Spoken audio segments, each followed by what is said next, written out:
नमस्कार, एक बार फिर से आप सभी का स्वागत है। इस वीडियो के माध्यम से मैं बहुत यूजफुल जानकारी आप लोगों के साथ शेयर करने वाली हूं, जो डीवी के केस पर आधारित है।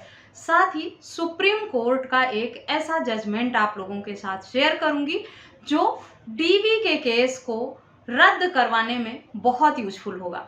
ऐसी महिला जिसने झूठा आरोप लगाकर डीवी का केस किया है, उसे इस जजमेंट के आधार पर रद्द कराया जा सकता है। ये जजमेंट सुप्रीम कोर्ट का है, ये जजमेंट हाई कोर्ट का है और ये ऐसे झूठे मामलों में जिसमें पत्नी ने साजिश के तहत आरोप लगाया है, वो चलने के योग्य नहीं है और उन्हें कैसे किस ग्राउंड पर रद्द कराया जा सकता है, इस जजमेंट के माध्यम से आप समझ सकते हैं। तो पूरी जानकारी पाने के लिए कृपया इस वीडियो को अंत तक जरूर देखें। अगर मेरे चैनल पर नए हैं, अब तक सब्सक्राइब नहीं किया है, तो प्लीज सब्सक्राइब करके बेल आइकन को भी जरूर प्रेस करें ताकि इस तरह की और भी इंफॉर्मेटिव वीडियोस आपको घर बैठे मिलती रहें। डीवी का केस यानी डोमेस्टिक वायलेंस का केस, घरेलू हिंसा का केस, महिलाएं हथियार की तरह इस्तेमाल करती हैं। पति और ससुराल वाले प्रताड़ित नहीं भी करते हैं, हिंसा नहीं भी करते हैं, तब भी महिलाएं घर में रहते हुए भी और घर से अलग रहकर भी, अपने मायके में रहकर या किसी रिश्तेदार मित्र के घर में रहते हुए भी डीवी एक्ट का केस परिवार के ऊपर कर देती हैं। पति, ससुराल वाले, साथ ही साथ जो करीबी रिश्तेदार हैं उनका नाम भी शामिल कर देती हैं। लेकिन अगर मामला झूठा है, पत्नी ने सिर्फ आरोप लगाकर इस तरह का मामला दर्ज कराया है, तो आप डिस्चार्ज की एप्लीकेशन लगाकर या डिसमिस की एप्लीकेशन लगाकर मामले को खत्म करा सकते हैं। बस आपके पास ग्राउंड होना चाहिए। अगर परिवार रिश्तेदारों का कोई लेना देना नहीं है, साथ रहे ही नहीं है, कभी डोमेस्टिक रिलेशनशिप में नहीं रहे हैं, तो उन पर डीवी का केस बनता ही नहीं है। ऐसे में ऐसे परिवार वालों को आप डिस्चार्ज की एप्लीकेशन लगाकर उनका नाम हटाने की मांग कर सकते हैं। आपके पास ग्राउंड होना चाहिए ये साबित करने के लिए, सबूत होना चाहिए ये साबित करने के लिए कि उन लोगों का रिलेशनशिप आप लोगों के साथ डोमेस्टिक रहा ही नहीं है। एक ही छत के नीचे, एक ही घर में आप लोग रहे ही नहीं है, तो उनके साथ घरेलू हिंसा किस तरह से आपने किया। वो लोग शहर से बाहर रहते हैं, दूर रहते हैं और कभी कभार मिलना होता है या सालों तक मिलना ही नहीं हो पाता। ऐसे में वो लोग घरेलू हिंसा करने कैसे आएंगे महिला के साथ। तो इन लोगों का, ऐसे लोगों का नाम हट जाता है। शादी के कुछ समय बाद पति अगर अपने माँ बाप से अलग रहने लगता है, अलग घर लेकर रहने लगता है, या कहीं बाहर जॉब करता है पत्नी के साथ, वहां रहने चला गया, सास ससुर भी साथ नहीं थे, तो ऐसे में उनका नाम भी डिस्चार्ज एप्लीकेशन में लगाया जा सकता है। अलग अलग पर्सन द्वारा इंडिविजुअल भी लगाया जा सकता है। अगर किसी एक व्यक्ति का नाम हटाना है तो उसकी तरफ से डिस्चार्ज की एप्लीकेशन लगाई जा सकती है। डिसमिस की एप्लीकेशन तब आप लगा सकते हैं जब मामला झूठा है, आपके पास पर्याप्त सबूत है, ऐसा कुछ हुआ ही नहीं है, तो आप पर्याप्त ग्राउंड के साथ डिसमिस की एप्लीकेशन लगाएं। जवाब देने के चक्कर में ना पड़े बिल्कुल भी। पहला स्टेज ये होता है जब डीवी का केस आप पर दर्ज होता है, कंप्लेंट होती है डीवी की, तो उसकी कॉपी लें और ये अच्छे से पढ़ें कि पत्नी ने किस तरह के आरोप आप पर लगाए हैं और आपको डिफेंड कैसे करना है। तभी आप सही रिप्लाई दे पाएंगे। अगर आप का मामला झूठा है, झूठे मामले में या गलत तरीके से लोगों का नाम उसमें शामिल किया गया है, आपका डीवी का मामला जो है वो डिस्चार्ज के योग्य है या डिसमिस के योग्य है, तब आपको जवाब देने के चक्कर में नहीं पड़ना है कि पत्नी ने इस तरह के जो आरोप लगाए हैं उनको आप जस्टिफाई करें, उनका जवाब दें। आप सीधा सीधा एप्लीकेशन डिस्चार्ज या डिसमिस की लगाएं और टू दी पॉइंट अपने बात को रखें। घुमा फिरा कर इधर उधर से बातों को अगर समझाने की कोशिश करेंगे तो आपका मामला लंबा खींचेगा और आपके लिए परेशानी उत्पन्न हो जाएगी। तो सबसे पहले डिस्चार्ज और डिसमिस पर ही फोकस करें। अगर ग्राउंड बन रहा है, आपके पास पर्याप्त सबूत हैं, तो सीधे डिस्चार्ज और डिसमिस की ही एप्लीकेशन लगाएं। बाकी चक्करों में, बाकी जो आरोप हैं उनको जस्टिफाई करने, उनका जवाब देने के चक्कर में बिल्कुल भी ना पड़े। दूसरा पॉइंट ये आता है कि पत्नी जब डीवी का केस करती है आपके ऊपर, तो वो बहुत सारे रिलीफ मांगती है।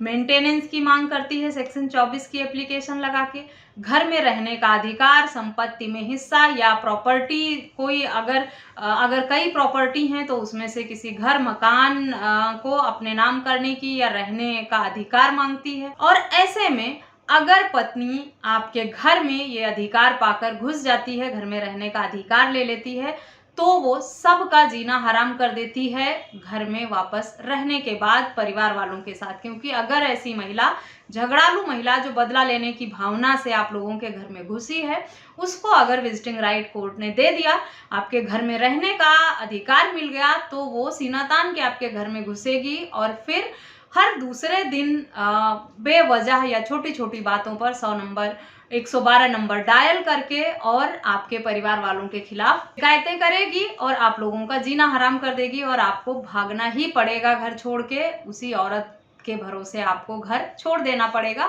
आप लोग मजबूर हो जाएंगे घर से बाहर रहने के लिए। तो अगर घर पे रहने का अधिकार मांगा है, घर में रहने का अधिकार मांगा है बहू होने के नाते, तब आपके नाम पे अगर संपत्ति है, किराए के घर में रह रहे हैं, तो कोई बात नहीं, आप घर चेंज भी कर सकते हैं। अगर महिला आपके घर में विजिटिंग राइट ले लेती है तो कुछ समय बाद आप लोग धीरे धीरे करके कहीं और शिफ्ट हो सकते हैं, जा सकते हैं रहने के लिए।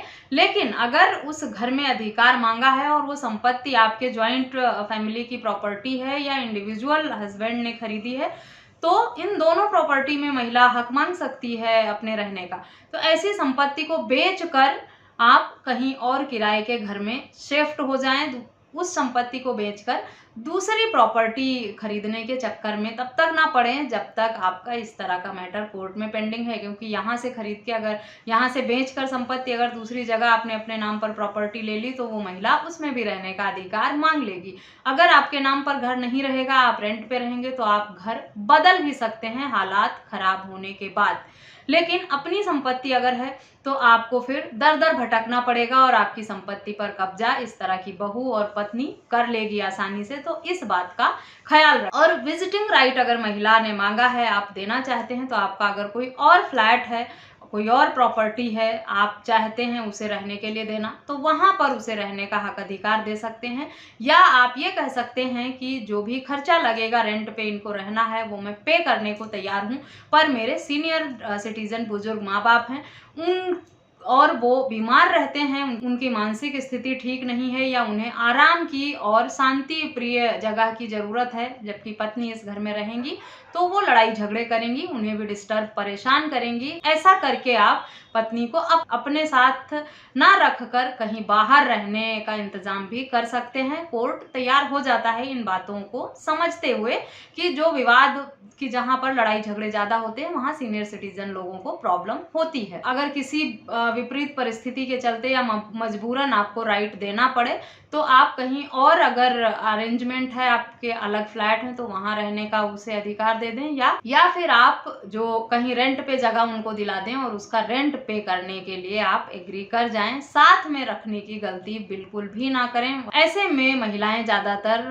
बाकी परिवार के सदस्यों का जीवन नर्क बना देती हैं, मेंटल टॉर्चर दे दे के, और बार बार छोटी छोटी बातों पर पुलिस की धमकी देकर और कॉल करके पुलिस को बुलाकर बहुत ज्यादा परेशान और दबाव बनाती हैं परिवार वालों पर, ताकि वो मजबूर हो जाएं घर छोड़कर जाने के लिए। डिस्चार्ज की पिटीशन अगर लगाते हैं, आपकी पिटीशन अलाउ हो जाती है तो अच्छी बात है, नहीं तो सेशन कोर्ट में आप अपील में भी जा सकते हैं। अपील से भी अगर आपको राहत ना मिले तो बहुत ज्यादा प्रेशर लेने की जरूरत नहीं है, क्योंकि डीवी के केस में पति पर ही ज्यादा लोड होता है, उसी पर ही दबाव रहता है। बाकी परिवार के अन्य सदस्य जो हैं उन्हें इतना टेंशन लेने की, परेशान होने की जरूरत नहीं पड़ती, क्योंकि ये सिविल नेचर का केस है, क्रिमिनल नेचर का नहीं है। इसीलिए इस बात से बिल्कुल भी ना डरें कि गिरफ्तारी हो जाएगी और आप लोगों को जेल जाना पड़ेगा। साथ ही साथ अगर पत्नी ने पहले से ही मेंटेनेंस का केस किया हुआ था और उसमें मेंटेनेंस का आदेश हो गया है और वो मंथली मेंटेनेंस ले भी रही है, उसके बाद डीवी के केस में भी उसने मेंटेनेंस की एप्लीकेशन लगाई है, सेक्शन 24 की एप्लीकेशन लगाकर मेंटेनेंस की मांग की है, तो आपको कोर्ट के समक्ष इस बात को रखना होगा कि ऑलरेडी आपकी वाइफ मेंटेनेंस ले रही हैं और इस मामले में ले रही हैं, इस कोर्ट का आदेश है, ताकि वो दोनों मेंटेनेंस एडजस्ट हो जाएं, आपको अलग से दोबारा मेंटेनेंस पे ना करना पड़े। इस बात का ध्यान रखें, मेंटेनेंस का एक ही आदेश पत्नी ले सकती है एक बार में। अगर पहले से हो रहा है मेंटेनेंस आप दे रहे हैं तो दोबारा मेंटेनेंस अलग से आपको पे करने की जरूरत नहीं है। तो दोनों मेंटेनेंस मेंटेनेंस एक साथ एडजस्ट हो जाते हैं। रजनीश वर्सेस नेहा जजमेंट में कोर्ट ने ये साफ शब्दों में कहा है। तो इस तरह से आप अपना बचाव कर सकते हैं, इस तरह से डिस्चार्ज और डिसमिस करा सकते हैं मेंटेनेंस झूठे डीवी के केस को। इसके साथ ही साथ एक बहुत बड़ा प्लस पॉइंट है कि अगर पत्नी ने जो आरोप लगाए थे, जो मामला दर्ज कराया था, वो झूठा है, वो गलत है, निराधार है और आप इस बात को साबित कर ले जाते हैं, तब आपको पत्नी को किसी भी तरह की रिलीफ भी नहीं देना पड़ेगा। केस डिसमिस हो जाता है और पत्नी की सारी मांग भी डिसमिस हुए केस के साथ ही खत्म हो जाती हैं। जो भी रिलीफ मांगा है, मेंटेनेंस मांगा है, घर में रहने का हक अधिकार मांगा है, वो सब पत्नी को कुछ भी नहीं मिलता है। डीवी के केस को डिसमिस कराने के लिए जो सुप्रीम कोर्ट का अभी हाल ही का आया जजमेंट है, वो वीडियो के डिस्क्रिप्शन बॉक्स से आपको मिल जाएगा। वहां से आप उसे डाउनलोड करके पढ़ सकते हैं, समझ सकते हैं। और आपका मामला भी अगर झूठा है, टीवी का केस डिसमिस होने योग्य है, तो इस जजमेंट का फायदा उठाकर आप अपने टीवी के केस को डिसमिस करा सकते हैं।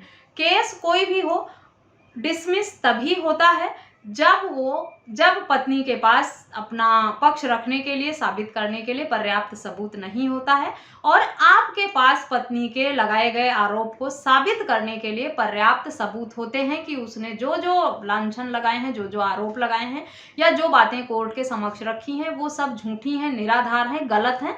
तो ऐसे इस तरह के केस जो हैं वो कोर्ट द्वारा आसानी से डिसमिस हो जाते हैं। आशा करती हूँ डीवी के केस को लेकर इस वीडियो में जो मैंने जानकारी दी है वो आपके लिए यूजफुल होगी। डीवी के केस में संपत्ति बचाने से लेकर मेंटेनेंस बचाने तक, साथ ही साथ डिसमिस कराने के क्या क्या आधार हैं, किस तरह से कराया जा सकता है, इस सब पर कंप्लीट जानकारी मैंने एक इस वीडियो के माध्यम से देने का प्रयास किया है। अगर वीडियो पसंद आई है तो चैनल को सब्सक्राइब करना, अधिक से अधिक लोगों के साथ शेयर करना बिल्कुल भी ना भूलें। इस वीडियो में बस इतना ही, मिलते हैं नेक्स्ट वीडियो में, तब तक के लिए थैंक यू एंड बाय।